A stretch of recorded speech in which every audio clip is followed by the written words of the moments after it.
लोग शादियों में तो अपना पूरा पैसा खर्च करने पर तुले होते हैं।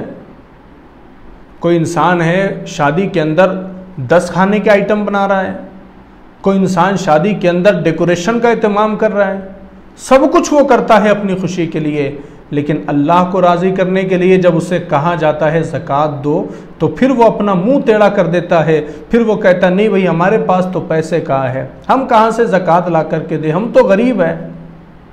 ज़कात देने पर इन्हें मौत आती है, लेकिन शादियों में पैसा खर्च करने पर मौत नहीं आती।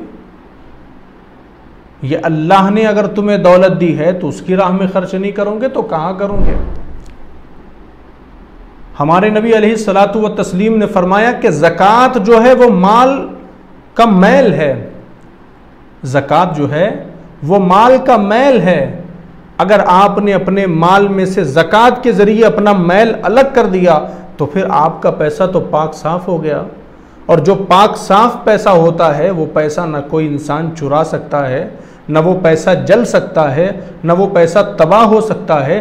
तो अपने पैसों की हिफाजत के लिए तो ज़कात अदा करनी चाहिए, अल्लाह को राज़ी करने के लिए तो ज़कात अदा करनी चाहिए। कितना देना पड़ता है ज़कात? अगर किसी के पास 1 लाख रुपए है तो उससे 1 लाख रुपए तो नहीं मांग रहा ना दीन। अल्लाह ने ये तो नहीं कहा कि तेरे पास 1 लाख है अब ज़कात में पूरा 1 लाख दे दे, ऐसा तो नहीं होता।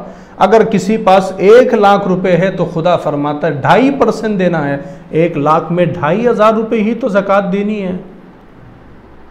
आप सोचिए ना, आप अपने घर में रोज़ाना कितने पैसे खर्च करते हो?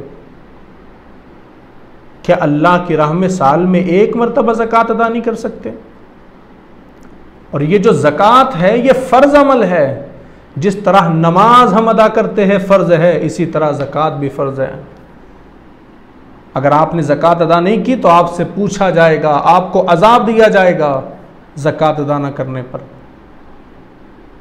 लोगों का तो ये हाल हो चुका है कि अगर उसके पास ज़कात अदा करने के लिए पैसे न हो तो वो बहाने बनाने लगता है, मैं तो कर्जदार हूँ, मैं कहाँ से ज़कात अदा करूँ।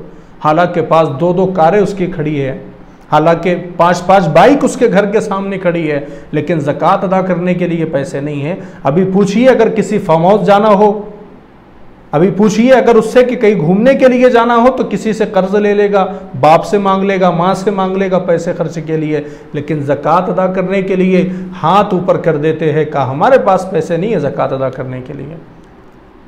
और हमने देखा बहुत सारे लोग जो है ना, जब ज़कात अदा करने की बात आती है तो कहते हैं हज़रत हम तो गरीब हैं, हम कहाँ से ज़कात अदा करेंगे।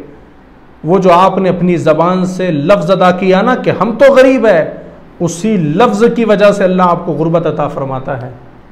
अल्लाह की राह में देने से हमको मौत आती है।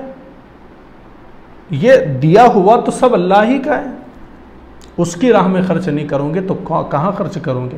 मेरे नबी अलैहिस्सलाम ने फरमाया कि ज़कात इंसान जब अदा करता है तो गोया वो अपने माल की हिफाजत कर लेता है। अब उसका माल ना कोई चुरा सकता है, उसका ना माल गुम हो सकता है, ना उसका माल जल सकता है, और ना उसका माल तबाह हो सकता है।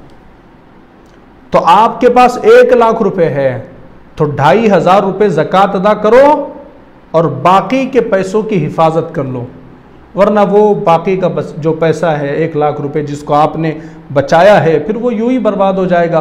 कभी कोई हॉस्पिटल में चला जाएगा, कभी किसी की शादी में चला जाएगा, कभी घूमने में ख़त्म हो जाएगा, बरकत उड़ जाएगी उसकी। लेकिन ज़कात अदा की तो अल्लाह उसमें खूब बरकत अता फरमाएगा।